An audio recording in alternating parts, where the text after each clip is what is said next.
Hello there, friends, and welcome to another edition of the Fantasy Maverick podcast. And today we are going to talk, I got Swami Rob on. We are going to talk how we did in our fantasy leagues. We're going to talk a little bit about this weekend's games, although it doesn't really matter for fantasy at this point. But we're going to talk about our best and worst of fantasy football for 2020, our MVPs, our fantasy duds, all that good stuff. So you definitely want to check it out. Here we go.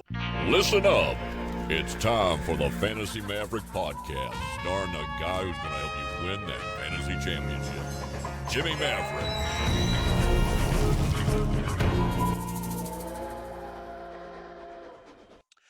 Hello there, friends. It's Jimmy Maverick. Welcome to another edition of the Fantasy Maverick podcast. And with me today, I got Swami Rob of the 94 Rock Morning Show. Swami, how you doing today? Great, you? I'm doing great. Happy holidays to you. I hope you had a really nice Christmas and are going to have a nice New Year's. And say goodbye to this horrible, horrible year. Just put it away and we will never talk about it again. How's that sound? I got news for you, man. If you haven't been watching the news, the virus has mutated. So we don't know how well that vaccine's going to hold up against it or how much more contagious this is going to be. So think of it this way. 2020 is going to turn 21. That means it can start drinking. Yeah, I mean, I've been reading some of the stuff about the that mutation. Apparently, it's more contagious, but the symptoms aren't as severe. So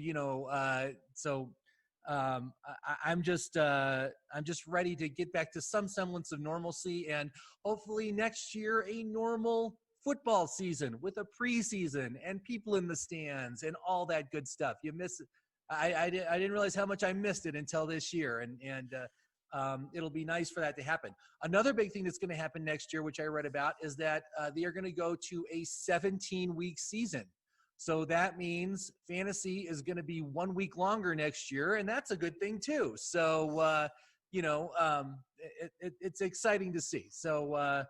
I think it's pretty obvious at this point, after paying close attention and watching what's been going on, that yes, there will be a better form of football next year. But I think normal, I don't think that's going to happen until 2022. I think you're still going to be dealing with a lot of what we're dealing with now in 2021. It'll be better, but I don't think we'll be back to packed stadiums anytime soon. The other thing is, keep this in mind.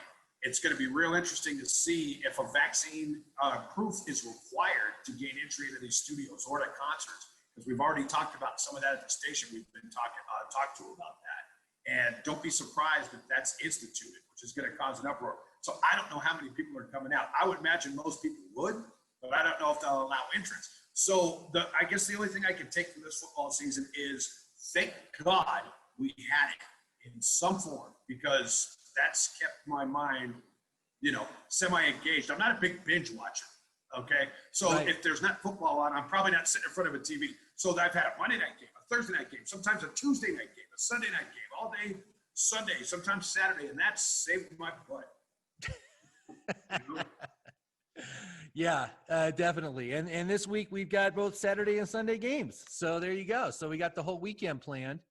Hey, and I'll tell you this, Jim, I don't know if you've noticed or not, but I've been watching football games that I don't really have any rooting interest in at all. For example, Browns-Ravens a couple weeks ago, Raiders-Dolphins this last Saturday night. I don't really care who wins either of those games, but I watched both of them in their entirety. Both of those games were fantastic. Right. They really were. Yeah. And occasionally, I don't know what's with the local broadcasters, but they choose like the most boring game to show if it's, obviously we get the Broncos and the Cowboys every week, no matter what. But sometimes the off-market games that they've been playing, I don't even know why. They're just tremendously boring and no impact at all to a game that I want to watch. And so, well, my friend, that's why God created the NFL Red Zone. Right. Yep. Right. Which I have not had. But at least, one thing I am thankful of is usually Kansas City ends up being a game that's broadcast every week. And so, it's always great to see Mahomes. Although I got to say, man, I don't know if you watched that Falcons game, but it was boring. Yeah. Except for like the last 5 minutes of the game was pretty good. Yeah. But certainly not what you expect. 17 points out of Patrick Mahomes, so. Yep. So, normally we go through all the games, for starts and sits, but really it's week 17. Most fantasy football has concluded. If your fantasy team actually goes to week 17, I would talk to your commissioner and tell them to not do that, that it should end on week 16, because there's going to be a whole lot of stars this week that are going to sit. I mean, I don't expect Patrick Mahomes. I'm going to do a little more. I'm going to do a little more than talk to my commissioner, because here's what just happened to me. Right. This is my fault for not paying attention, but I was in the championship game last week and I won 153 to 107. And I was gloating on the email to all the participants. It was pointed out to me that the championship game is a week 16 and 17 combined score. And so now I'm going with a 44-point lead going into this week's game, okay, for the second half of my game. And I've got Dalvin Cook, who's not going to play. Oh. I've got nobody on the bench to replace him. Meanwhile, he's got Aaron Rodgers, Derrick Henry, Jonathan Taylor, Tyler Lockett. He's got a decent lineup. So do I if Dalvin Cook can play. But if he can't, I'm screwed. So I might not end up winning the championship. Well, I wouldn't worry too much about it, because I think Green Bay is probably going to rest their starters. They've already locked up their number 1 seed. I don't think they have a reason to play right now. So, I think it's all going to balance out for you in the end. But, yeah, that's tough. Go on to the waiver wire, see who you can pick up. Maybe you can get Alexander Madison, although he's a guy that's like totally off my list anymore. He's never done anything when he's had the opportunity to play in place of Dalvin Cook. Okay. Let's play a fun game right now. Okay. I'm looking on the waiver wire of that league as we speak. And there's Madison right at the top of the league. There's also Johnson from the Jets. There's Brown from the Rams. There's Gus Edwards from Baltimore. There's James White from New England. Zach Moss from the Bills, and that's or Pollard from the Cowboys. Nobody there to scream about, but that's who's available. Yeah, I mean, I'd probably start Madison. I think Moss might not be a bad choice, to put in there. Although, again, the Bills have locked everything up, so they don't really have anything to play for this week. Right. One other name there that did also. The other name, Gus Edwards. Yeah. Gus, Yeah. I would probably pick up, because the Ravens are still fighting for a spot, and they do need to win this weekend. So I think he could be valuable as well. So those. Well, would be my selections. They're going to switch him up with Dobbins quite a bit, I'm guessing, and probably Ingram too, right? So it's going to be kind of a committee thing. Although I have seen Edwards have a big game. Yeah, Ingram's not really playing anymore. He's not really playing at all, so I'm not worried about him. It will be a split with Dobbins. But, if he gets, 13 to 15 touches, I think he can put together a decent line for you.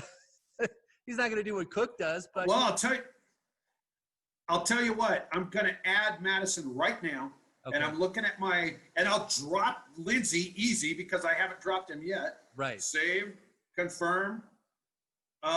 He's officially a member of my team. All right, so there now you go. all I gotta do is start. All right. So we'll hopefully he'll do something, man. I gotta say, Madison is always like, every time I've been like, I picked him up, it's like, Cook's out with an injury again. All right, I'm gonna put him in, and he does nothing. So that's the risk. I think the Minnesota has been eliminated from the playoffs at this point. So they have. Yeah. So they're only. Well, who are they even playing this week? I don't even know. Jim, you learned that. Oh yeah, he should do fine. They're playing Detroit. He should do fine. You learn your lesson with guys that you grab off waivers after the big stud has been hurt. For example, McCaffrey got hurt, and I picked up Brown as backup. Yeah. Or not Davis, Brown. right? Thank you, Davis. And he's been great for me. But then, on the other hand, you get other guys hurt. There was another guy I had hurt, and I've been grabbing at straws trying to replace him. Naheem Hines, actually, I put in there, and for a couple of weeks, he did great for me. Now he's dropped off the face of the planet. And so you never know. And Jarrett McKinnon was the other one when Mostert got hurt. And McKinnon had like 1 or 2 good weeks, and now he's not getting anything. Right. Yeah, it's a total dice roll, man. I mean, that's part of the problem with these committees is you never know who it's going to be, and then a new hot guy starts doing something, so you pick him up, and then he fades. it happens all the time now. So, but yeah, I mean, I'm looking at the games this weekend. Here's the only ones that matter, right? You've got Dallas at the Giants. Dallas still playing for a playoff spot, amazingly. You got Arizona at LA. I think the winner of that game gets a playoff slot. Packers at the Bears, but it only really matters for the Bears because they need to win to get into the playoffs. Packers have already locked everything up. So, and then you got Washington at Eagles, and again, but keep NFC something league. in mind. They're the 6-win team is. It still, keeps, it just popped out there for a second. Sorry about that.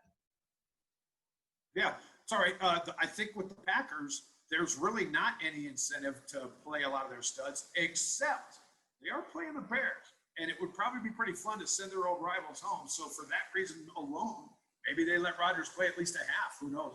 Right. But, yeah, and then, again, the Washington at the Eagles, you got the 6-win Washington football team needing to win in order to prevent either the Giants or the Cowboys from sneaking into that spot and taking their playoff spot, which they don't deserve. None of them deserve it. Right. No doubt about it. Look, as a Cowboys fan, am I excited about them getting into the playoffs? For one reason only. I think it's taken this long for McCarthy's scheme to finally take a little bit of hold. So, yes, they've shown improvement. However, as a football fan, I really, really, really like that Redskins defense or the Washington defense. And I think they're going to be really good. I would prefer to kind of see the Redskins get in there rather than the Cowboys.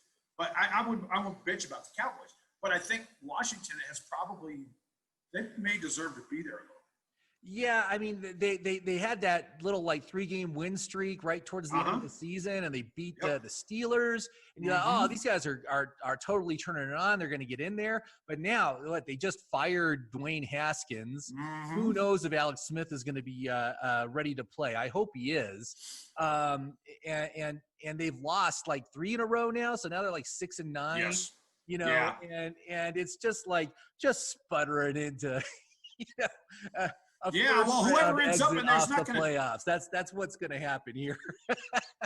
Right, but you know what might be good if you think about this for a minute. Okay, so the Sunday night game of the divisional playoff round or of the wild card round is the big ratings draw, right? That's usually the big marquee game. Okay. So what if the Cowboys make it? They could end up playing Tampa Bay. So if you got Tom Brady, quarterback in the Tampa Bay Buccaneers, let's see how he does in the postseason with another team. Plus you've got the Cowboys who love him or hate him. They're a big draw. That will be the game with the most juice of wild card weekend. That'll be the Sunday night game. And I bet you that's how it goes down if the Cowboys get in. Yeah, we'll see what happens. We'll see. I mean, last year it's none of the teams wanted to make it into the playoffs, and the Eagles somehow made it into the playoffs. Yes. Remember on week 17 last year. But they've already been eliminated. But the other 3 are still in contention. It's just crazy. It's just, looking forward, are they going to be any better next year? Is this division actually going to improve to where they have respectable, good teams? None of these teams are good. They're just. I don't know. I think what will happen is Washington needs a quarterback. There's no doubt about that. If they had a competent quarterback, they might be a team to watch. I think the Giants, I don't know that the Daniel Jones thing has worked out. So the jury's out on them. I think Philadelphia is looking at a rebuild. And I think the Cowboys, depending on what they do with Dak, they could be good. They could need a rebuild. I can't tell with them either. I think Washington, given they get a good quarterback, could legitimately make a jump to a 10-16 next year. Right. And obviously Dak Prescott, man, once he's back, he's going to be, he makes that offense work.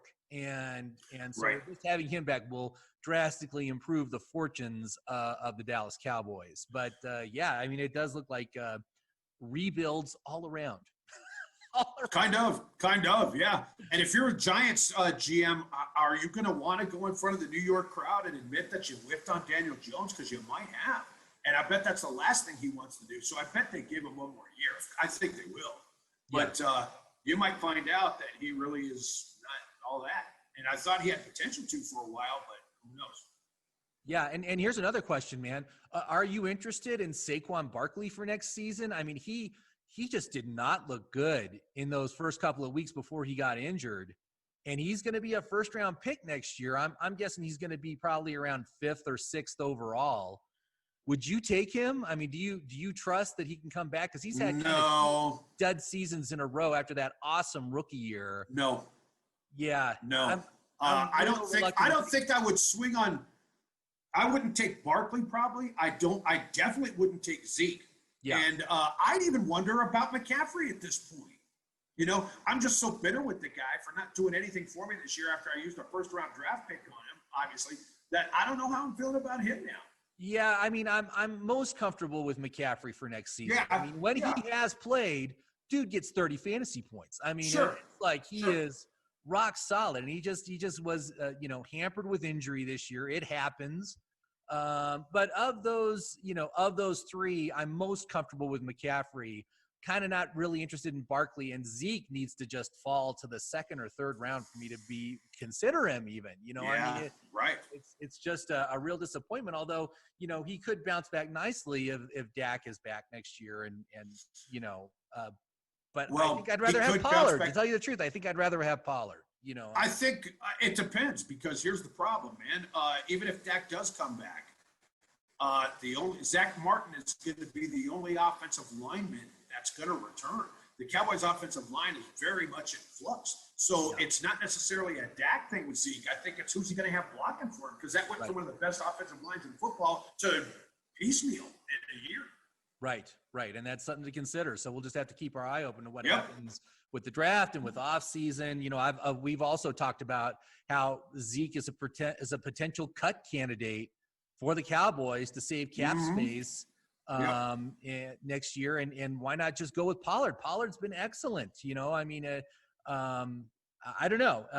So let's talk a little bit more about fantasy. So first of all, I want to extend congratulations to Zeke and Destroy, who easily beat Open TDs for the championship in the 94 Rock League this year. Of course, it all happened because of Alvin Kamara's Christmas Day touchdown performance.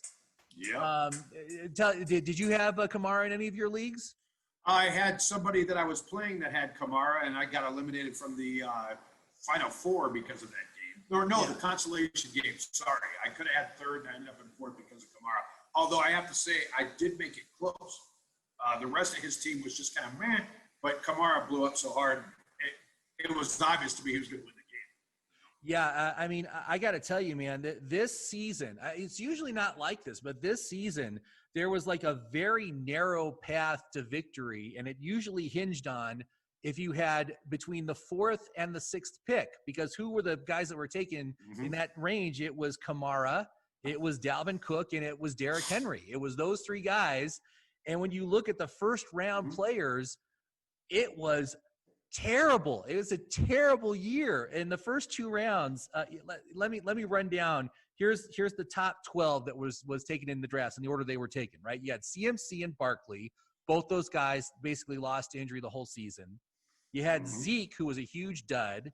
Then it was Kamara, Cook, and Henry. All those guys did great this year. But then after that, Clyde Edwards-Helaire, who's not really worth the first round pick. Michael Thomas, injury dud.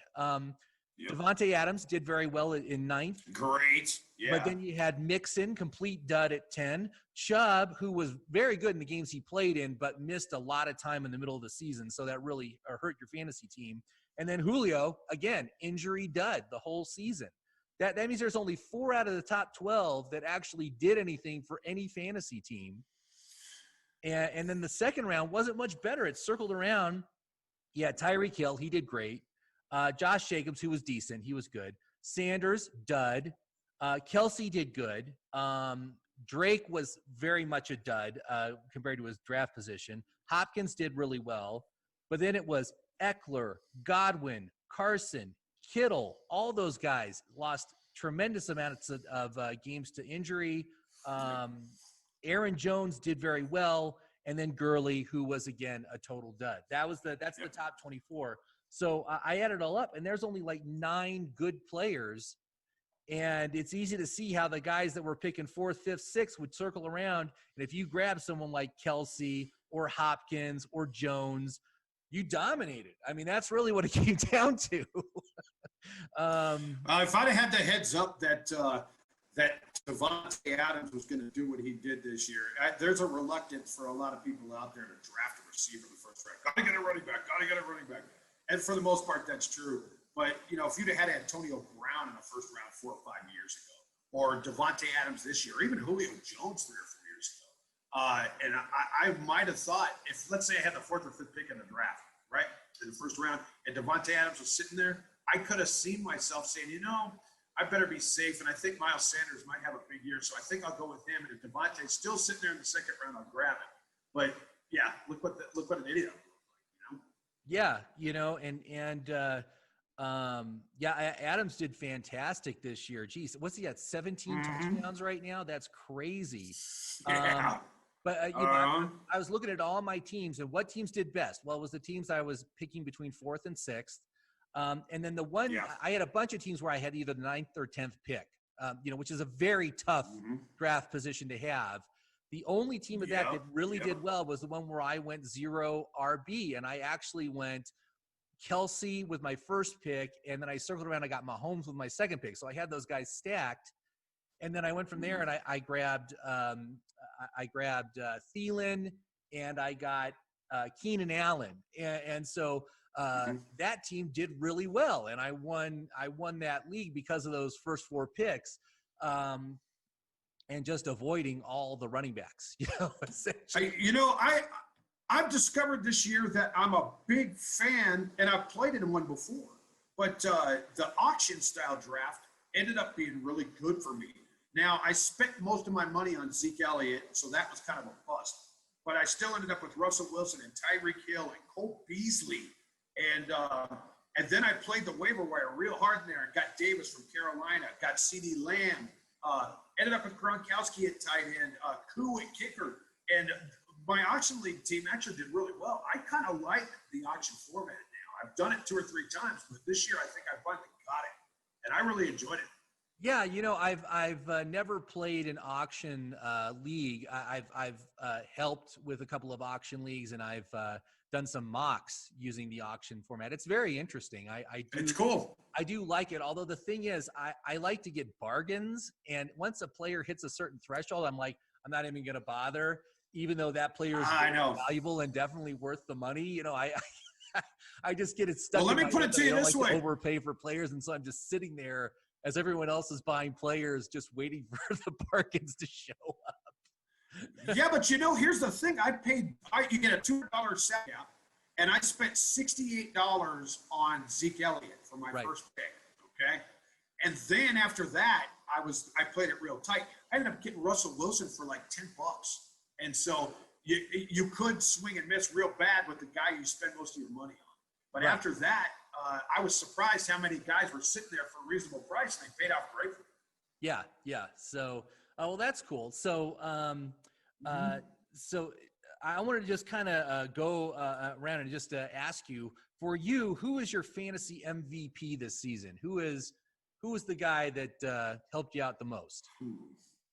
God, that's tough. I can think of several. I'm just looking at my roster. Russell Wilson for about the first half of the year was phenomenal. And then that's – all right, let me think here. I'd have to give nods to Dalvin Cook. I'd have to give nods to – I'd have to look at all my rosters here. Tyreek Hill was great. Yeah. Those are the 2 that are popping to mind for me the quickest, to be honest with you. Yeah, for me, it is absolutely Alvin Kamara, the man who came through on the most critical week of the fantasy season with that 6-touchdown performance on week 16 and won a lot of people their championships, including Zeke and Destroy. So for me, it's got to be Kamara this year. Amazing. I'll tell you, I will give a special award here for your flex MVP. Okay? Because I always end up getting lucky with my flex guys every year. And I grabbed Cole Beasley off of waivers like week 2. and put him in my flex, and every week the dude has come through for me just about. So as far as flexes go, I'm giving it to Beasley, man. Yeah, that's true. And wasn't John Brown out for most of the season? He didn't play much this year. I don't think I saw him at all. So I think he was a beneficiary of an injury to John Brown, because I was very much thinking that John Brown could be very good since he was going to be playing opposite Stephon Diggs, but then he got hurt and didn't play. And so Beasley is the guy that picked up the slack there. And definitely, yeah, you pick a guy off of the waivers and he becomes a starter for you. That's gold, man. That's great. That's fantasy. Yep.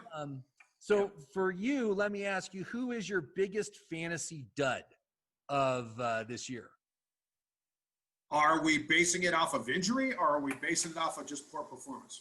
I think, again, injuries you can't really do anything about once they happen. So it's a guy that really just underperformed what you expected them to do based on their, draft position. Okay, I'll give you my injury. It's a tie between Kenny Golladay and Christian McCaffrey.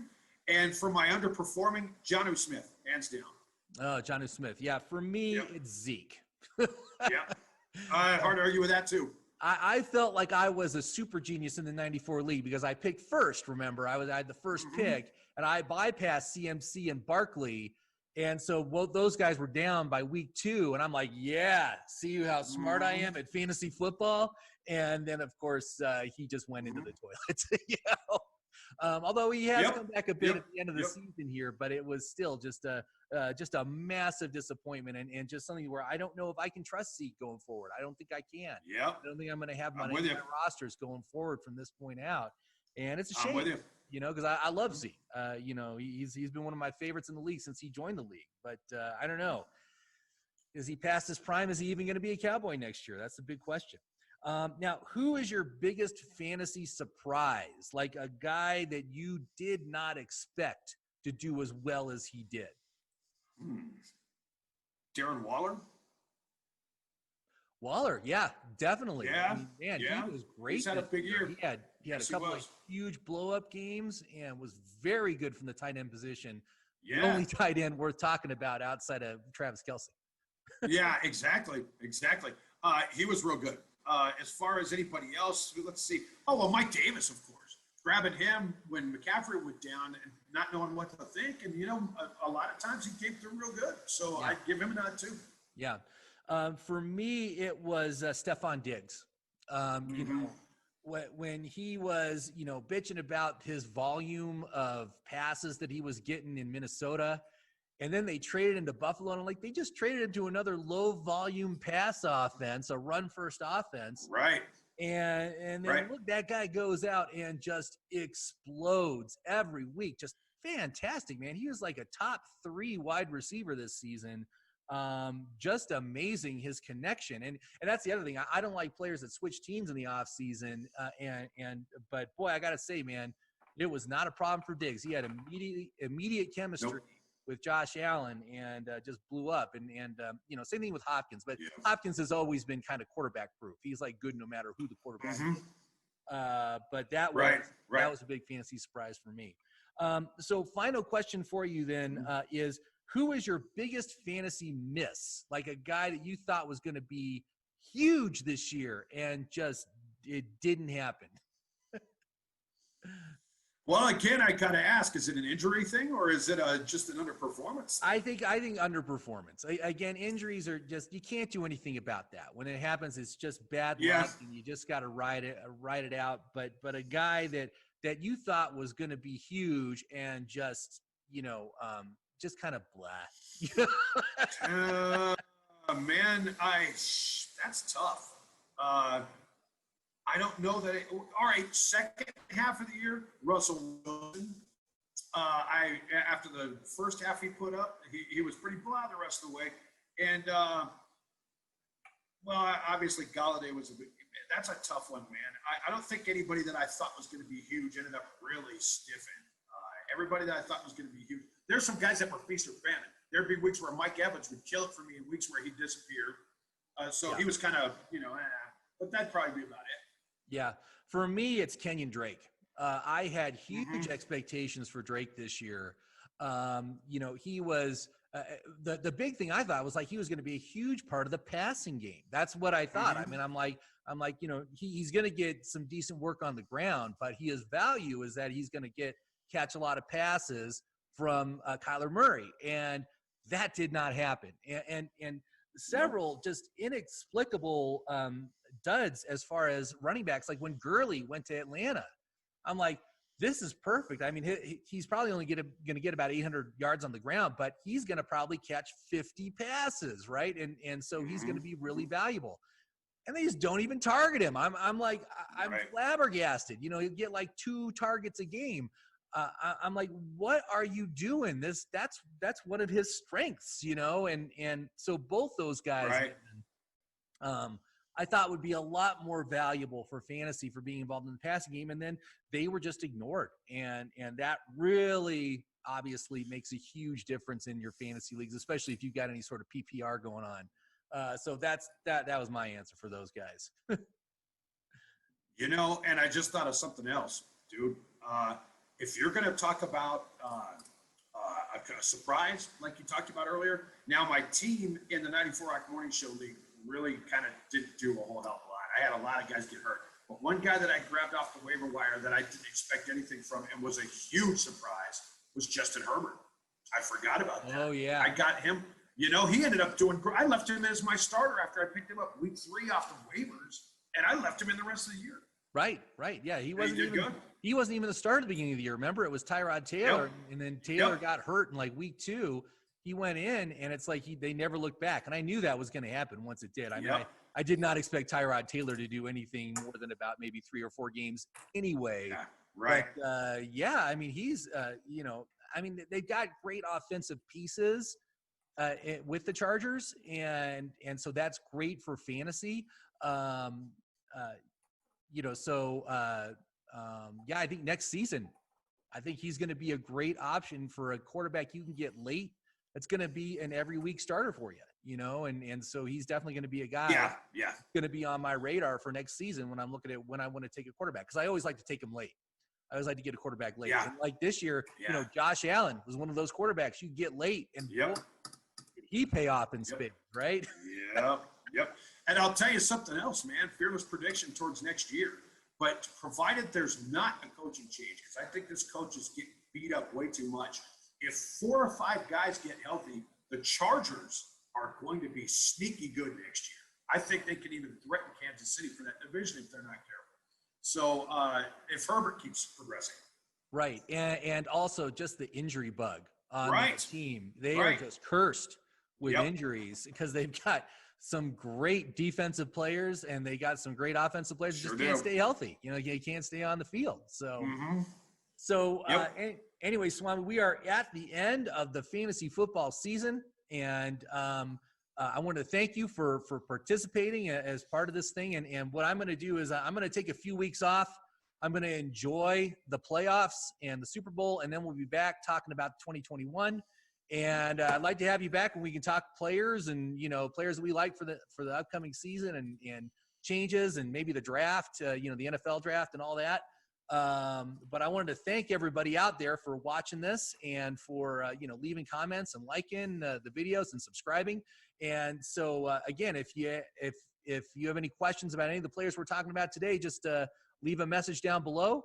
And, next year we're going to do the 94 Rock League again. I think we're going to expand it. We're going to have more players, and we're going to do a big tournament style. So like the highest points earned would be the player that would win the television, right? Yeah. And right? Let's hope we have I'm going to thank Bios for ponying up this year. That was really cool of them because we didn't know if we were going to be able to do anything. So big props to Bios. If you're looking for electronics, appliances, even mattresses, and you're supporting local, which is huge, Bios is local. Go check them out. Yeah, definitely. So anyway, Swami, thank you so much. Have yourself a super happy new year and a much better 2021 for us all. Goodbye, 2020. Really, I'm done with really. you. Done. I got you. All right. So thank you, Swami, and I will talk to you soon. Have a good one.